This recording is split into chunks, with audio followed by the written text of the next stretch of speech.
I'm Eden Haas, and we're back with another episode of Campus Update. The school year will be coming to an end before we know it. Here's Drake to tell you about upcoming events that you should take note of, especially you seniors. Congratulations on almost making it to spring break. Only 4 days left. After spring break, the school year will be over before you know it. So here's what we have left. After break, Powder Puff applications are due the Friday we get back, and the game is the following Friday. Mr. HB applications are due Monday, April 16th, and then the show is the following Monday. Prom court nominations and voting takes place in the second week of May. I'm sorry to inform you, but AP testing also starts in the second week of May and lasts until the 18th. Tower Awards are on the 23rd, and the Star Awards are the 25th, as well as APA Signing Day. After Memorial Day, Social Justice Week begins with Social Justice Night being on Friday, June 1st. June 5th is the Distinguished Oilers Ceremony, and the 8th is the last day for seniors, as well as the HBHS All Sports Ceremony. The 9th is the APA Academy Awards. Finals Week begins on the 11th. Graduation is the 13th, and our last day of school is the 14th. I could not cover everything, so check out the school calendar on hboilers.com for more information. Thanks for informing us, Drake. Next, we have a segment about the boys varsity golf team. You know, that one game on Wii Sports that make you use a little extra remote? Yeah, that one. I decided to play golf because I'm super unathletic and I'm really lazy. I hate running. So we don't have to do a lot of that. Golf works as a team sport because you're helping your teammate that you're playing with play his best round. Yeah, I used to be able to drive the golf course, but after I drove them into the lake 5 times, they didn't let me anymore, so no. We practice like 2 to 3 times a week at Sea Cliff Country Club. Yeah, I drive the golf carts, whip some donuts around. We only practice like 8 times a week on Tuesdays and Thursdays. Yeah, I get to drive the golf carts, but not usually with the team. It's usually like when we're playing alone. The question is, not why did I decide to play golf, but what is golf? Golf is like if you took the head of an egret and the body of a lion. No, the head of an iguana. And you combine them together. This is golf. My favorite thing about golfing is hitting a long drive. My favorite thing about golfing is launching that club when you hit a really bad shot and seeing it go like 100 yards. It's the best part. Let's get mad and letting some anger out. I decided to play golf because I tried it one time and I really enjoyed it, so I just stuck with it. Yeah, I'd say that it's easier to play Wii golf than in real life because you're hitting better shots, not as much conditions to deal with, and overall it's fun. So come out and support us tomorrow at Miles Square. We're playing Fountain Valley tomorrow, and it'll be a good time. I guarantee you will be the only person there. Those dudes need to get a job, seriously. Do your parents ever nag at you to get a job? Well, we're about to do the same, but hopefully we aren't as harsh as your parents. So my job is that I work as a production lead and a live director for video production at First Christian Church of Huntington Beach.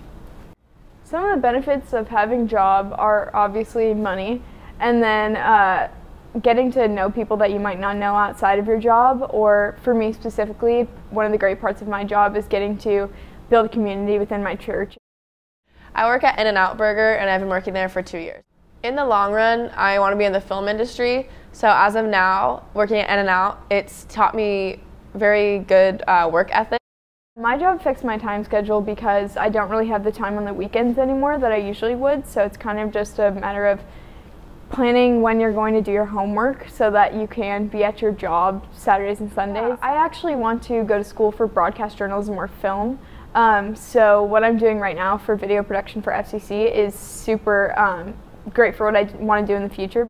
Feeling independent and kind of getting an idea of what the rest of your life may be like.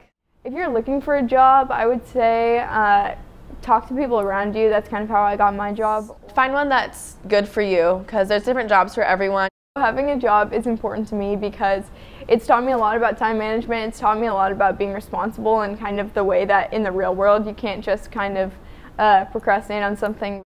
If you aren't working during spring break, Ashlyn's here to give you some ideas of some cool break-worthy things you can try. Hey Oilers, it's Ashlyn. With spring break coming up, I've come to show you a few fun things to make your break even better. If watching the same Netflix series over and over again is a little too tiring, do something active. taking a walk at the beach can be a great way to accomplish this. If your parents won't get off your back about taking care of that dog you begged for, take it with you. It needs its exercise. If being active isn't really your thing, I'd recommend getting together with a few of your close friends. If you lack the friends necessary, you could have a movie marathon. I hear this thing called Star Wars is pretty good. If you're the academic type, I suggest doing that 100-point project your teacher assigned right before break. For those up to a challenge, I recommend going the entire day without even touching your phone. I know it sounds impossible, and I promise you it is. That's why it's a challenge. That's all for today, Oilers. Hope you guys have a great spring break. Back to you at the studio. We've heard some scary rumors about Max Kozik.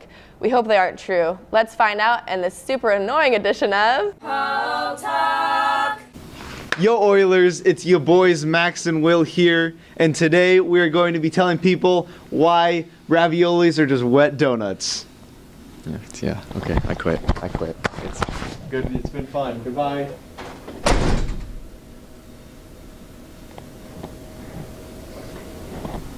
Let's get on with the segment. I'm gonna start off with you today for Hall Talk. Why? Is a Pop-Tart ravioli? I don't think so. Okay, but if it It's was, puff pastry. but if it was, would ravioli then be a wet donut? Are you disappointed in me?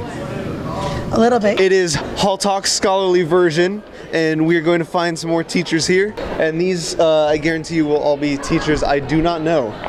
Well, hello, can we interview you for Hall Talk? No. Are Pop-Tarts ravioli? No, they're not. Okay. So let's say yes. We're gonna go with yes. By that logic, would a ravioli then be just a wet donut? Most likely, yes. Mrs. Hahn, I mean, random teacher, I do not know you, correct? No, you do not. Is a Pop-Tart ravioli? Never thought of that before. No. Would ravioli then be a wet donut? Oh, I have no idea. I think that's a yes. Oh, Max, what are you doing here? I left Hall Talk, and it's the best decision I ever made. Obviously, he does not appreciate fine art. Is Will just stealing my Hall Bites idea? He is.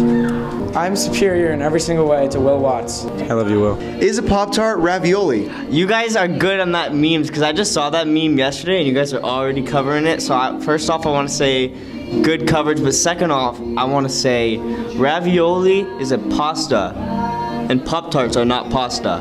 Is a Pop-Tart ravioli? No. I'm Italian, I would know. Mr. Dominelli has officially debunked it. I almost tripped on someone's foot. Is a Pop-Tart ravioli? It's a dessert ravioli. Is a Pop-Tart a donut? No. You know what? I give up. I give up. No,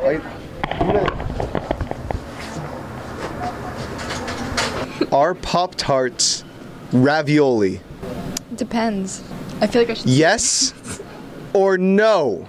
If it makes you happy, then yes. Are Pop-Tarts donuts? No. Bottom line, raviolis are good. Max, we already miss you. I can hear people unsubscribing right now, but not you out there. You're still watching. What a trooper. I'm Eden Haas, and remember, Oilers, spring break!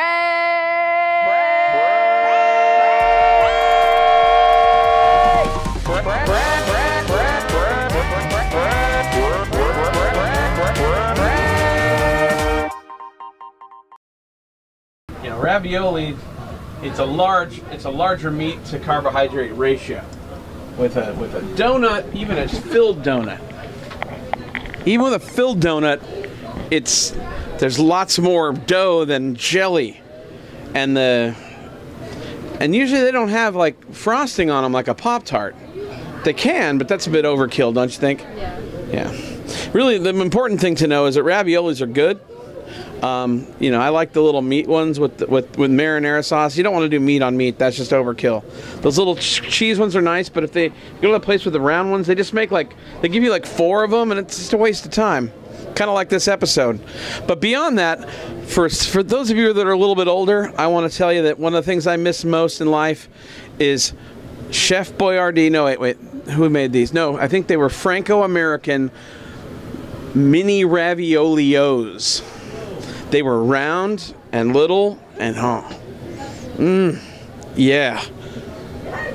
If you know where to find them, you know, I'm game. Let's do it. I'll buy a case. Straight up. Is this over yet?